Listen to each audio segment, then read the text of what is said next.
Hayırlı gün dostlarım. Mena biz şunday üzünçelikli motor binada oturabız. Bunda temli bol şokoladlar, konfetler, bu yakta da bik kerakli cihazlar hem bular barsa da Türkiye'deki Kütahya şehrindeki küplep optim yani sata turgan bir bazı bir kibet deb aytaylikda hem şuşu bütün boyliqning xo'jasi bizning Abdullah Efendi Kütahya'da yaşavchi bizning millatdoshimiz. Abdullah Efendi, assalomu alaykum. Aleykümselam. Bu bütün boyliq sizniki bo'la endi. Bizniki bo'laydi. Maşallah. Allah Demak, birida bersa bizning. Aye. Demak, endi bular borsa da sizniki hem Tatarlar demek tishib qolmaganlar. Aybi Tatarlar boy, motor etib yetishli turmushda yashaylar, savdo etalar. Anglawimcha shulaymi? Dürüst eytesin. Etip avaylar indi Tataristan'dan bunda güç geçtin. Köp çalışıp tırışkanlar.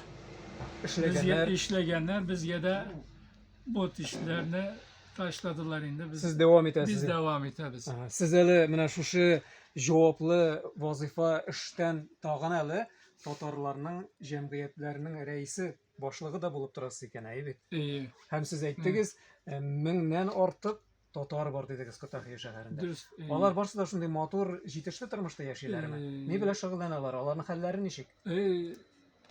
Şimdi küvüsünce devlet hükümet işinde işletirganlar var, fabrikalarda işleyenleri var, avulda işleyenleri var, bulay sevde itetirganları var. Sizniki bu. Küvüsünce var. İyi. Hem sizning gaila bilan bolalarınız, aniqlarınız yordam etalarmi? Ular davom etalarmi bu ishni? Yok, benim 3 kızım var. Onlar ikisi okuyali, birisi avukat buldu, üzerine işli. Avukat bulup işli. Advokat bo'lib ishlaydi. İyi. Uңышлар nasib bo'lsin, barsa da Ya, yaxshi rahmat. bo'lsin. Gaydagizga iminlik tilaymiz butun Tatariston, bizning tinglovchilarimiz, qarovchilarimiz ismidan. Umuman nechik etib ishni uyushtirasiz? Nechik ishlashasizmi millatdoshlarimiz bilan, Tatarlar bilan? Mana nechik olib borasiz ishni? Milletteşlerimiz bilen uçraşabız. Indi beyramlarda cıyılavız. Nindi bayramlarda? Dini Oraza beyramında, Kurban beyramında, gayitlerde cıyılavız. Anda bir beyramleşme yasıyız. Oturup aşıyız, çay içebiz. Kurbanda kurban iti aşıyız. Toylarda, vefat bulganda, cenazelerde Birga bo'lasiz. birge bulabız. Umuman Tatarlar do'stmi? Bir-birlarine yordam etalarmi? Umumen dost, birbirlerini izliler, söyleşeler, kiç oturalar, Demak, endi aralashib shulay aralaşabız. aralashasiz. Evet. Mana bizning bir qardosh bilan сөйләшкән edim men. U hali birda Qozonda, Tataristonda bo'lmagan ekan. Siz necha tapqir bo'ldingiz Tataristonda? Qozonda. Bir köp oldu, 15 bulgandır arası. Maşallah. 1992'de ilk kilgeniyim. Birinchi tapqir. Birinci tapkıranda anlarsın. Anar endi gel borasi kelar. Var, adı varıp kaytabız.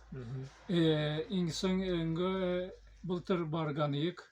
Maşallah. Anca da bütün ailemni, dostlarımı ap gittim. Maşallah. 18 kişi kitkeniyik.